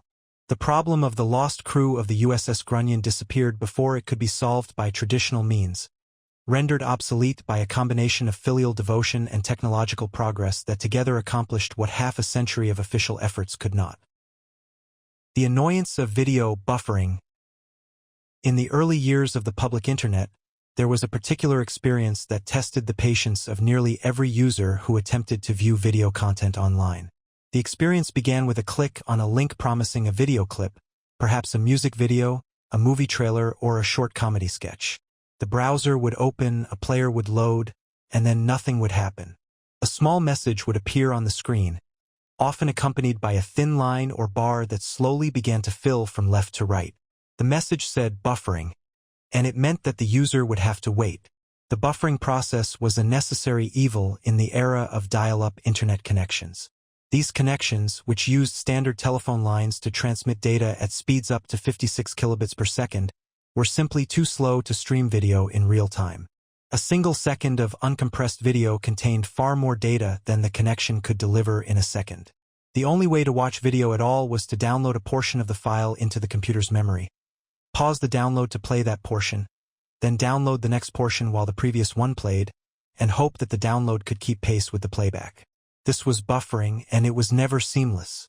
The experience of watching video over dial-up was defined by waiting. A user might click on a 30-second video clip and then sit staring at a screen for 5 or 10 minutes while the buffer filled. If the buffer filled completely, the video would begin playing, but the experience remained precarious. The playback might proceed smoothly for a few seconds, then stutter, then pause entirely while the buffer refilled. The audio might continue while the video froze, or the video might jump ahead to catch up with the audio. The image was often small, postage stamp-sized, and the quality was poor, with visible blocks of color and blurring during motion. The problem of buffering was not limited to video. Audio streams buffered. Web pages with many images buffered. File downloads took hours. But video was the most demanding medium, and video buffering became the symbol of everything that was frustrating about the early internet. It represented the gap between what the technology promised and what it could actually deliver. The internet was supposed to be a medium of instant access to information and entertainment, but in practice it was a medium of waiting. Numerous attempts were made to solve the buffering problem within the existing technological framework. Software developers created new video codecs that compressed files more efficiently, reducing the amount of data that needed to be transmitted. Streaming protocols were refined to manage the flow of data more intelligently, adapting to the available bandwidth and minimizing interruptions. Internet service providers offered accelerators and optimizers that claimed to speed up connections. Users experimented with different players, different settings, and different times of day when the network might be less congested. These efforts produced incremental improvements, but they could not overcome the fundamental limitation of the dial-up connection itself. The problem was not really a software problem. It was a bandwidth problem. The telephone lines that carried dial-up connections were designed for voice, not data. They could only transmit a limited amount of information per second, and that limit was far below what was needed for smooth video playback. No amount of clever coding or protocol optimization could change the physics of the copper wire. The buffering problem would persist as long as dial-up remained the primary means of connecting to the internet. Then, beginning in the late 1990s and accelerating through the 2000s, a new technology began to replace dial-up. Broadband internet connections, delivered through cable television lines or specialized digital subscriber lines, offered speeds many times faster than dial-up. A broadband connection could transmit data at rates of 1, 5, or even 10 megabits per second, orders of magnitude faster than the 56 kilobits per second of dial-up. These connections were always on, eliminating the need to dial in and wait for the modem to handshake. They transformed the internet from a text-based medium into a true multimedia platform. The impact on video was immediate and dramatic. With broadband speeds, video could be streamed in real time without buffering. The video player would begin playing almost instantly after the user clicked, and the playback would continue smoothly from beginning to end. The image could be larger, the quality higher, and the experience reliable. Services like YouTube, which launched in 2005, depended entirely on broadband adoption. They could not have existed in the dial-up era. Netflix, which began as a DVD by-mail service, transitioned to streaming and became a dominant force in entertainment, all because the buffering problem had disappeared. The buffering problem did not disappear because someone invented a better buffering algorithm, though better algorithms were certainly developed. It did not disappear because internet service providers improved their dial-up offerings, though some improvements were made. It disappeared because dial-up itself became obsolete.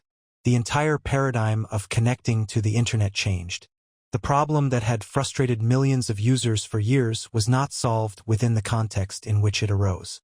It was rendered irrelevant by a fundamental upgrade to the underlying infrastructure. Today, the word buffering still appears on screens, usually when a streaming service is experiencing network congestion or when a user's connection is temporarily slow. But the experience is nothing like the dial-up era. A brief pause of a few seconds is now cause for complaint, a sign that something has gone wrong. The expectation has shifted from waiting as the norm to waiting as an exception. The problem that once defined the experience of online video has been pushed to the margins, a relic of an earlier age of computing. The annoyance of video buffering in the dial-up era disappeared before it was solved. It was not conquered by superior software or more efficient codecs, though those things helped. It was made irrelevant by the replacement of the technology that caused it. The copper telephone line gave way to the cable and the fiber optic line, and with that transition, the long minutes spent watching a buffer bar slowly fill became a memory. The problem that had seemed so intractable for so many years simply ceased to exist, not because it was solved, but because the world moved on. The mystery of the deadly milk sickness. In the early decades of the 19th century, as American settlers pushed westward into the frontier territories of the Midwest, they encountered a mysterious and terrifying illness. The disease struck without warning, affecting entire families and communities with equal randomness. Its symptoms were unmistakable and horrifying. Victims would first experience a profound weakness, an inability to stand or even hold up their heads. This was followed by uncontrollable vomiting, severe constipation, and a burning sensation in the stomach. As the illness progressed, victims would develop a characteristic foul breath, sometimes described as smelling like acetone or rotten apples. In many cases, the final stage was a deep coma from which the sufferer never awoke. The settlers called it the milk sickness, and for decades no one knew what caused it or how to stop it. The disease was particularly prevalent in the newly settled regions of Ohio, Indiana, Illinois, Kentucky, and Tennessee. It seemed to strike hardest in the late summer and autumn months, and it appeared to cluster in certain localities while sparing others entirely. Whole families would be wiped out. Communities would be decimated. The famous case of Nancy Hanks Lincoln, the mother of Abraham Lincoln, brought the disease to national attention. In 1818, the Lincolns were living in southern Indiana when Nancy fell ill with the characteristic symptoms. She died on October 5, 1818, at the age of 34, leaving her 11-year-old son Thomas, who would later become the father of the future president, and her 9-year-old daughter Sarah. Abraham Lincoln himself was only 9 years old when he witnessed his mother's agonizing death from a disease that no one could explain. The mystery of milk sickness deepened with each outbreak. Physicians of the era, working without the germ theory of disease or any understanding of toxins and poisons, could only observe and speculate. Some believed the illness was contagious, spread from person to person through close contact. Others thought it might be caused by bad water, or by the miasma that was believed to arise from swamps and low-lying ground. Still others suspected that it might be related to the diet of the settlers, perhaps something they were eating or drinking. The one consistent clue was that the disease seemed to be associated with drinking milk. Families that kept cows were the ones that fell ill. Children who drank more milk than adults seemed to suffer the most severe cases. But why would milk, a staple of the frontier diet, suddenly become deadly? The answer, when it finally came, emerged not from the laboratories of academic physicians but from the observations of frontier doctors and the accumulated knowledge of local residents. In the 1820s and 1830s, several physicians in the affected regions began to notice a pattern. The illness seemed to occur most frequently in areas where a particular plant was abundant. The plant was known by various names: white snakeroot, richweed, or Eupatorium rugosum. It was a common woodland plant, growing in shaded areas along forest edges and in clearings. It produced clusters of small white flowers in the late summer and autumn, precisely the time when milk sickness was most prevalent. The connection, once proposed, was tested through observation and experiment. Settlers noticed that cows allowed to graze freely in the woods during late summer would sometimes develop a condition known as the trembles, characterized by weakness, trembling, and eventually death. Farmers who lost cows to the trembles often found that their families subsequently developed milk sickness. The implication was clear. The cows were eating something poisonous, and the poison was being transmitted through their milk to the humans who drank it. The plant responsible was white snakeroot, and the poison it contained was eventually identified as trematol, a complex alcohol compound that is toxic to both animals and humans. When cows eat white snakeroot, the trematol is concentrated in their milk and meat. Humans who consume contaminated milk or meat develop milk sickness, with symptoms exactly matching those observed by frontier physicians. The poison attacks the liver and other organs, causing the metabolic disturbances that lead to the characteristic vomiting, weakness, and coma. The discovery of the cause did not immediately lead to a cure. Trematol poisoning has no antidote, and treatment in the 19th century was largely supportive, attempting to keep the patient alive while the body gradually eliminated the toxin. But the discovery did provide a means of prevention. Once settlers understood that milk sickness came from cows eating white snakeroot, they could take steps to prevent it. They kept their cows out of wooded areas during late summer and autumn. They cleared white snakeroot from pastures and fields. They learned to recognize the symptoms of the trembles in their livestock and to avoid consuming milk from affected animals. Over the following decades, milk sickness gradually disappeared from the American landscape. As forests were cleared for agriculture, white snakeroot became less abundant.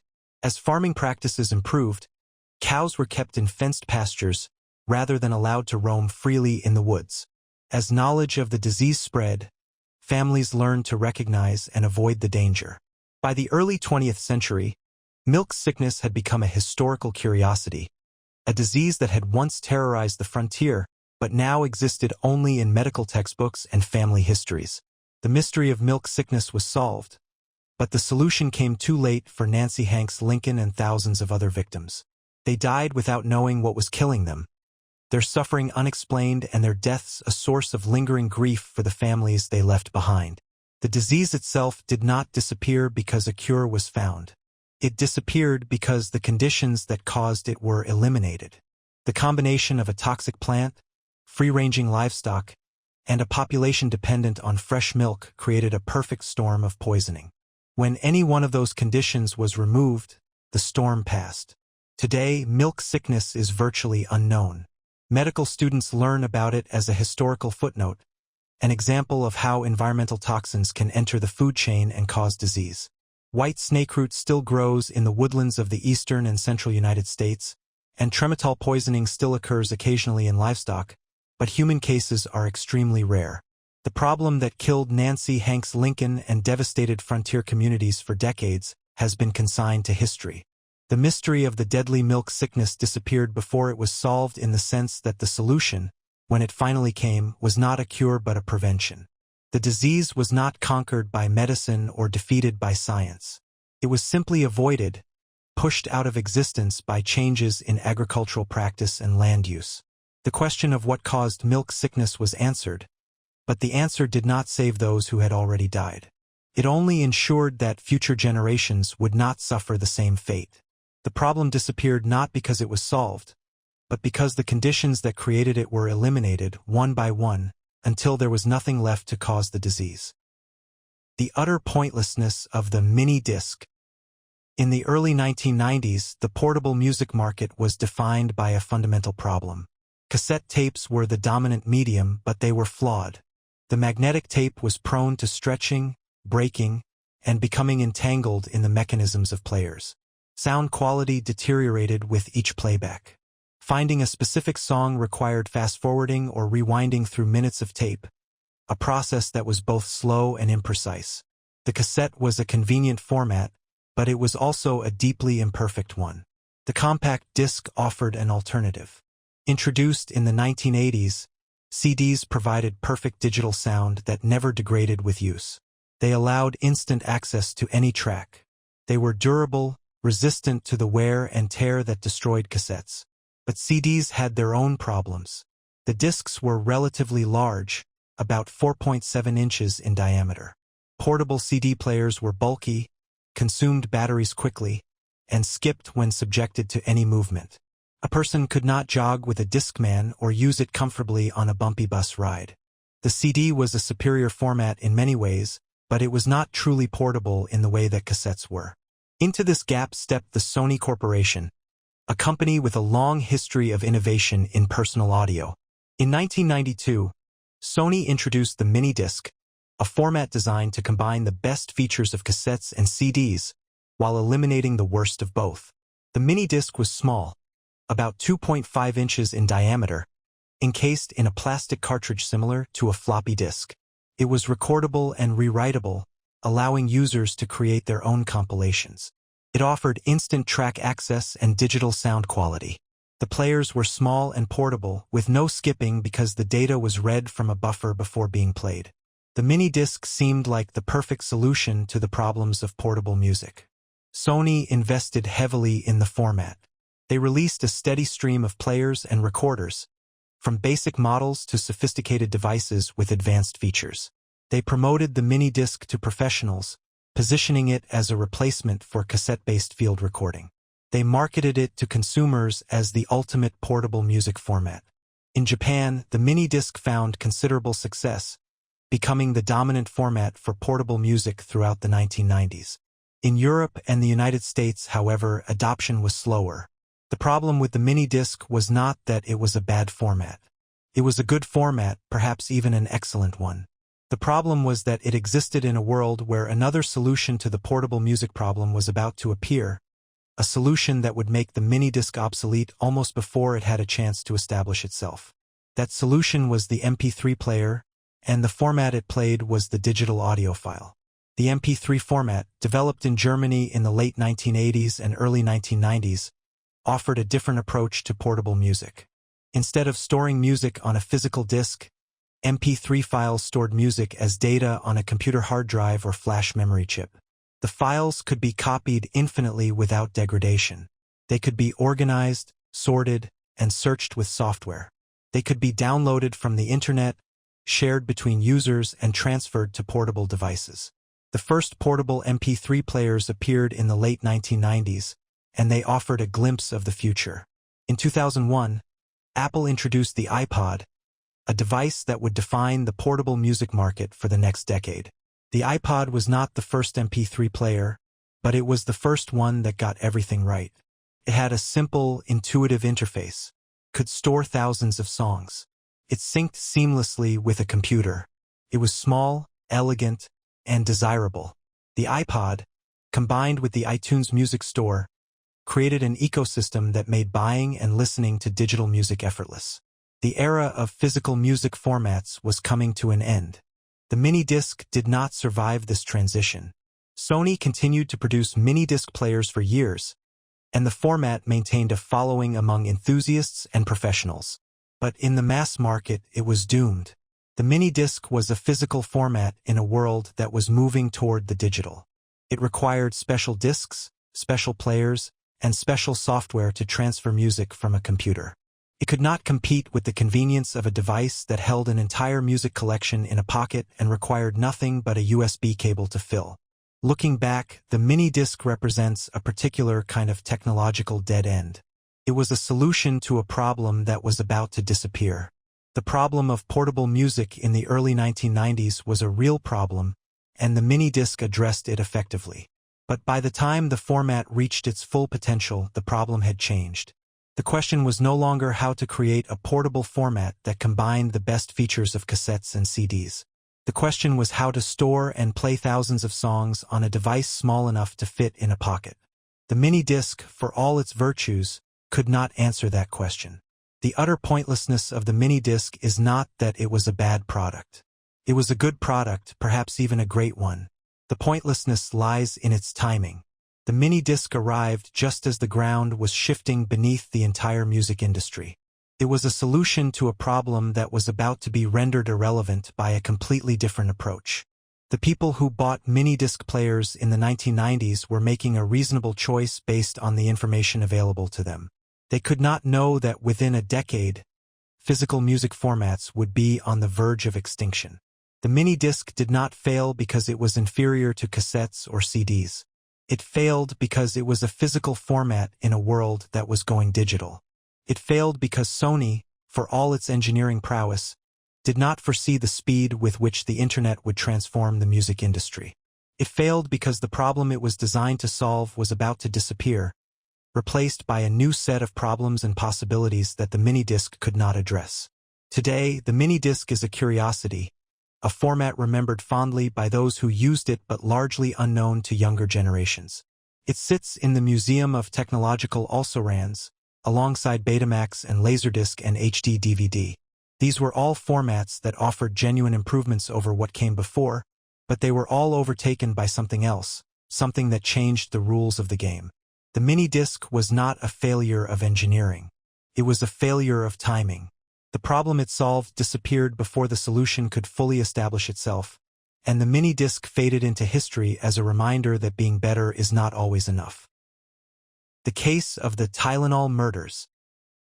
In the autumn of 1982, the city of Chicago became the center of a medical mystery that would forever change the relationship between American consumers and the products they trusted. The first sign of trouble came on September 29th, when 12-year-old Mary Kellerman of Elk Grove Village woke up with a stuffy nose and a sore throat. Her parents gave her an extra-strength Tylenol capsule before sending her back to bed. A few hours later, they found her collapsed on the bathroom floor. She was pronounced dead on arrival at the hospital. The cause of death was not immediately clear. Later that same day, 27-year-old Adam Janis of Arlington Heights called in sick to work. He complained of not feeling well, and his family assumed he was suffering from a minor illness. His brother and sister-in-law came to visit, bringing him food and sympathy. At some point, someone gave Adam a Tylenol capsule for his symptoms. Within hours, he was dead. The next day, his brother Stanley Janis also took a Tylenol capsule, perhaps from the same bottle. Stanley died as well. His wife, Teresa, took a Tylenol to cope with the stress of her husband's sudden death. She also died. In the days that followed, more deaths occurred. Mary Reiner, a 27-year-old mother of 3, died after taking Tylenol. Mary McFarland, a 31-year-old woman, died the same way. Paula Prince, a 35-year-old flight attendant, was found dead in her apartment with an empty bottle of Tylenol nearby. In total, 7 people died in the Chicago area over a period of several days, all of them after taking extra-strength Tylenol capsules. The connection was quickly made, and an investigation began that would consume local, state, and federal authorities for decades.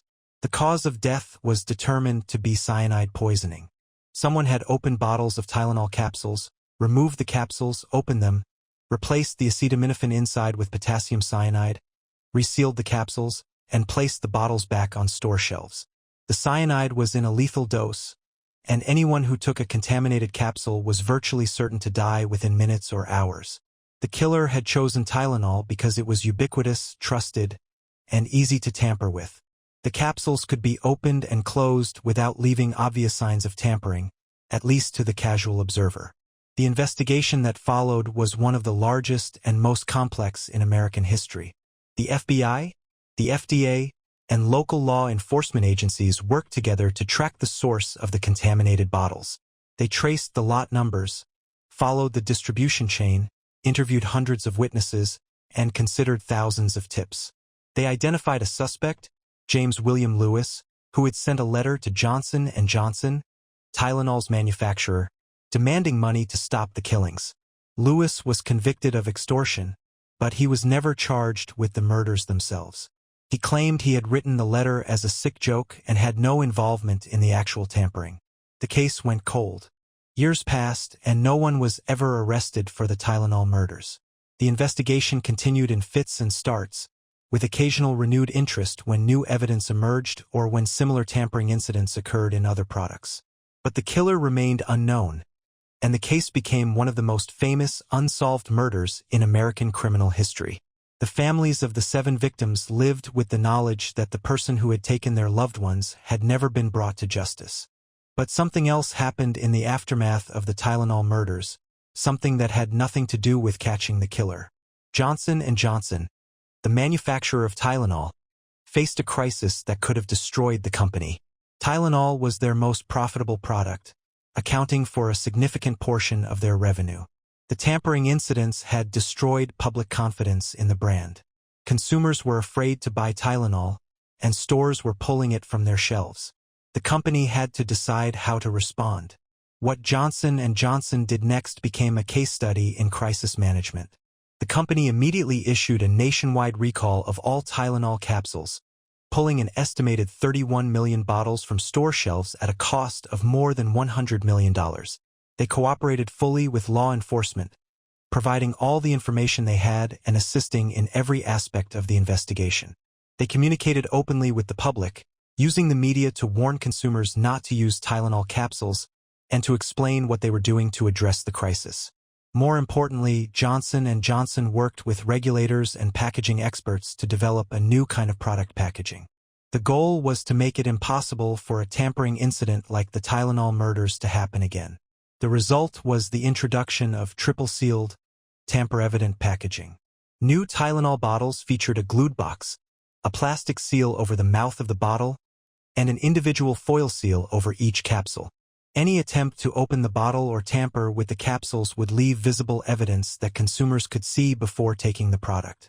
The new packaging was introduced within months of the murders, and it was accompanied by an extensive marketing campaign reassuring consumers that Tylenol was safe. The campaign worked. Consumers gradually returned to the brand, and Tylenol recovered its market position.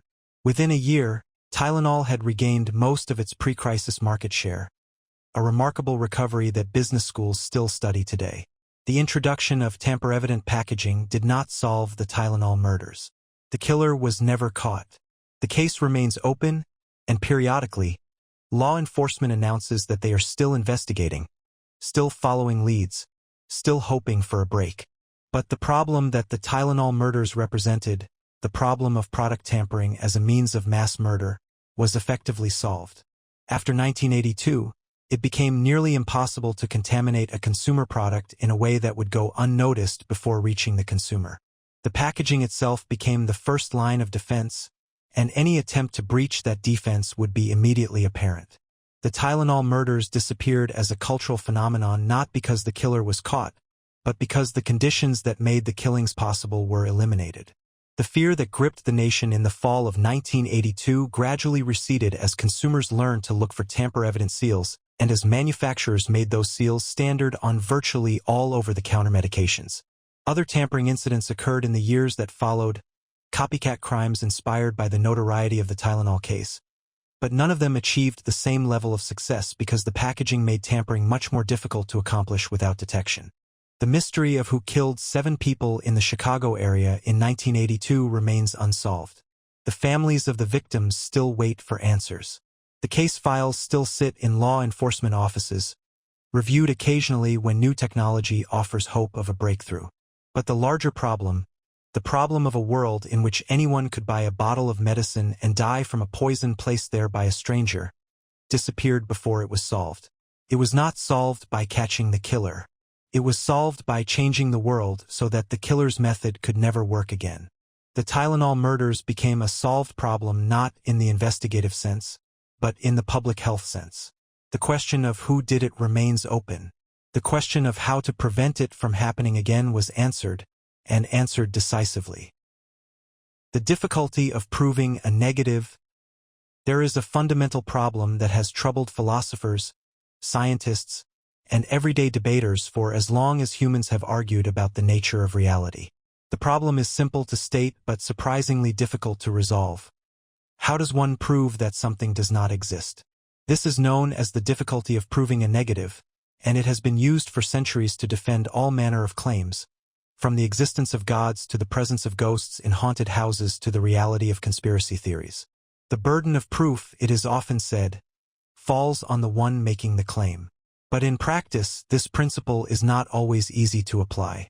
Consider a typical argument. One person asserts that there is a teacup orbiting the sun somewhere between Earth and Mars. Another person denies this claim. The first person challenges the second to prove that no such teacup exists. The second person cannot possibly do this. They cannot search the entire vastness of space between Earth and Mars. They cannot prove that no teacup has ever been placed there by some unknown agency. The claim is unfalsifiable, impossible to disprove. And yet, most people would agree that the reasonable position is to doubt the existence of the teacup until evidence is provided. The difficulty of proving a negative does not make all negative claims equally plausible. This logical puzzle has real-world consequences. In courtrooms, the principle of innocent until proven guilty, places the burden of proof on the prosecution. The defendant does not have to prove their innocence. The prosecution must prove their guilt. This is a practical solution to the difficulty of proving a negative. It would be impossible for every accused person to prove that they did not commit a crime. The legal system therefore requires affirmative evidence of guilt rather than requiring proof of innocence. In science, the same principle applies. Scientists do not attempt to prove that something does not exist. They instead set a high standard of evidence for any positive claim. When someone claims the existence of a new particle, a new planet, or a new phenomenon, they must provide evidence that meets certain standards. The scientific community does not require skeptics to prove that the claim is false. The burden rests with the claimant. This approach has served science well for centuries, allowing it to progress while avoiding endless debates about unfalsifiable claims. But the difficulty of proving a negative has also been exploited. Proponents of various paranormal phenomena, alternative medicines, and conspiracy theories often use the impossibility of proving a negative to shield their claims from criticism. When skeptics point out the lack of evidence for psychic powers, for example, believers may respond that absence of evidence is not evidence of absence. They may demand that skeptics prove that psychic powers do not exist, a task that is logically impossible. The skeptic is placed in the position of trying to prove a negative, a position from which there is no escape. For centuries, this dilemma seemed intractable. Philosophers debated the nature of proof and the limits of human knowledge. Theologians used the impossibility of disproving God's existence as an argument for faith. Scientists struggled with how to respond to claims that were unfalsifiable by their very nature. The problem appeared to be a permanent feature of human discourse, a logical puzzle that could be analyzed but never solved. Then, in the 20th century, a shift occurred. The shift was not a solution to the logical problem of proving a negative, but a change in how the problem was framed. Philosophers of science, particularly Karl Popper, introduced the concept of falsifiability as a demarcation criterion for scientific claims. A claim, Popper argued, is scientific only if it can be proven false. If a claim is unfalsifiable, if there is no possible observation that could count against it, then it is not a scientific claim at all. It belongs to some other domain, perhaps metaphysics or faith, but not science. This insight did not solve the difficulty of proving a negative, but it changed the terms of the debate. Instead of requiring skeptics to disprove unfalsifiable claims, the new approach simply excluded those claims from the realm of scientific discourse. The question was no longer whether the claim was true or false, but whether it was meaningful in a scientific sense.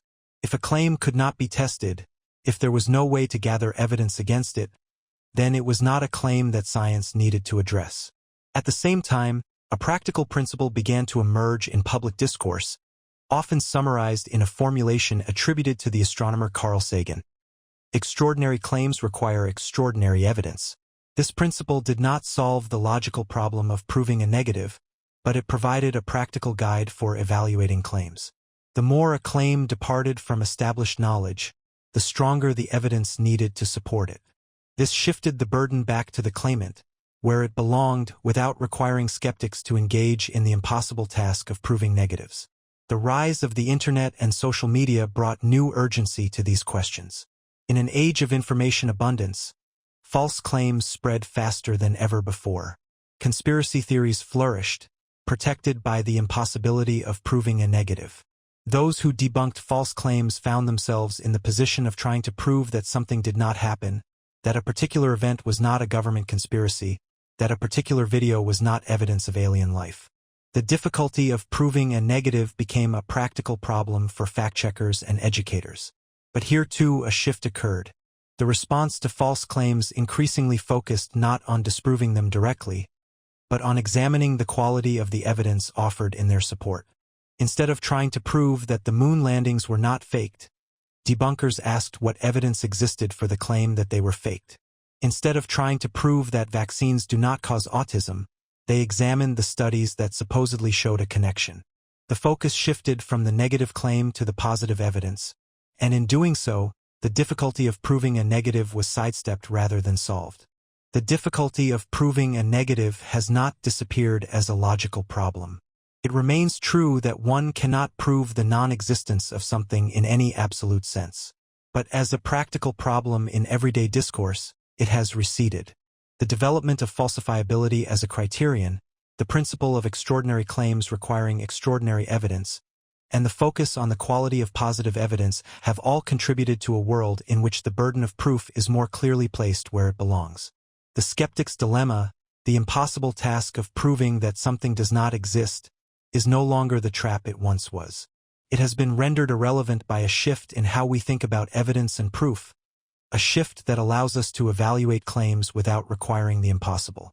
The problem disappeared before it was solved, replaced by a more practical approach to determining what we should believe. George Dantzig's homework. In the year 1939, a graduate student named George Dantzig arrived late to a statistics class at the University of California, Berkeley. He walked into the lecture hall well after the session had begun, and as he took his seat, he noticed two problems written on the blackboard. Assuming they were the homework assignment for the week, he copied them down and left at the end of the class without asking any questions. The problems looked difficult, but Dantzig was a dedicated student, and he applied himself to solving them over the following days. He found them challenging but not impossible, and after several days of work, he had completed both problems. He submitted them to his professor, Jerzy Neyman, and thought no more about it. Several weeks later, Dantzig received a visit from his professor. Neyman arrived at his door early one Sunday morning, clearly excited about something. He told Dantzig that the two problems he had solved were not homework assignments at all. They were two famous unsolved problems in statistics, problems that had puzzled mathematicians for years. Dantzig had assumed they were homework, so he had approached them with the confidence that they must be solvable. He had not known that they were considered impossible, so he had not been intimidated by their reputation. He had simply worked through them as any student would work through any assignment, and in doing so he had solved them. The story of George Dantzig's homework has become legendary in academic circles, a parable about the power of not knowing what cannot be done. It illustrates a profound truth about problem solving. Sometimes the biggest obstacle to solving a problem is knowing that it is supposed to be unsolvable. Dantzig succeeded where others had failed not because he was smarter or more skilled, but because he approached the problems with the mindset of a student rather than the mindset of a mathematician confronting a famous impossibility.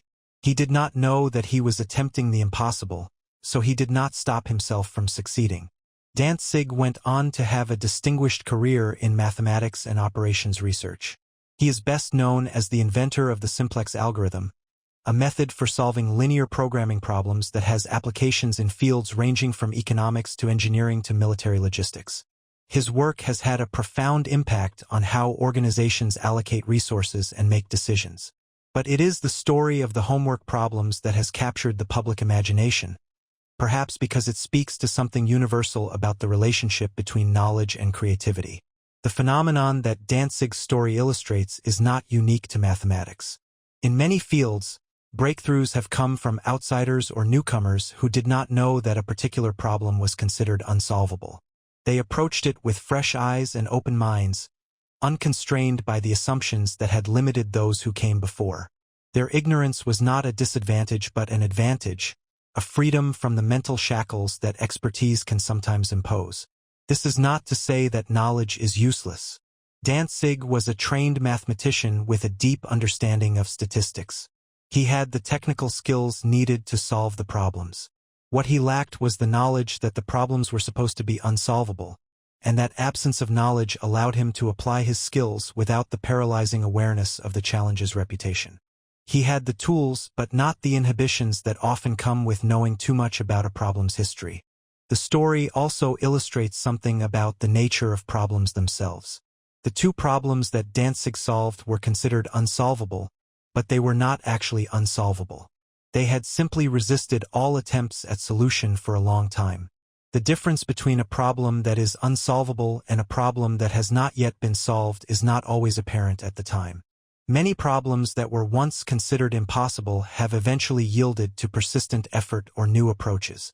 The history of science and mathematics is filled with such examples. Fermat's last theorem, the Poincare conjecture, the existence of gravitational waves.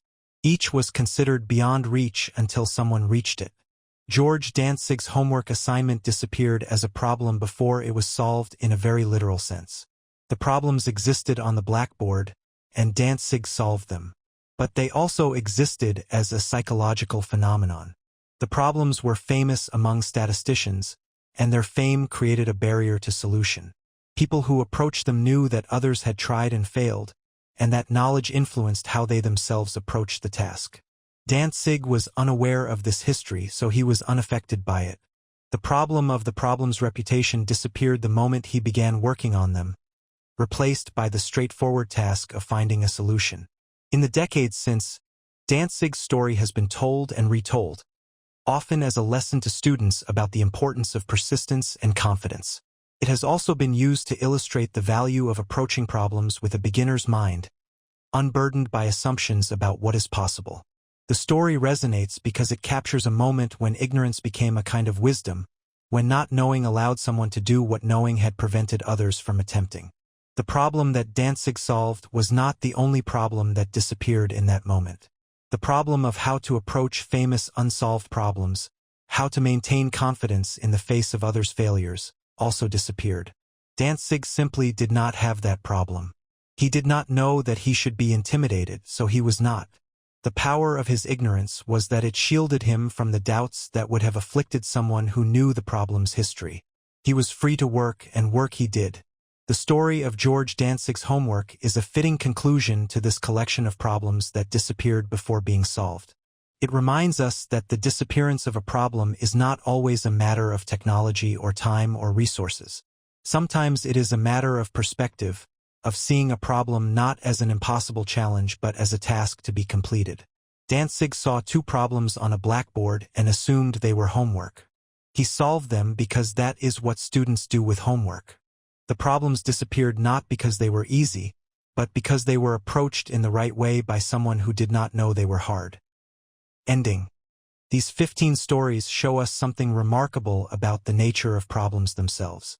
Some problems are solved through years of dedicated effort. Others simply disappear, rendered irrelevant by new technologies, new perspectives, or the quiet passage of time.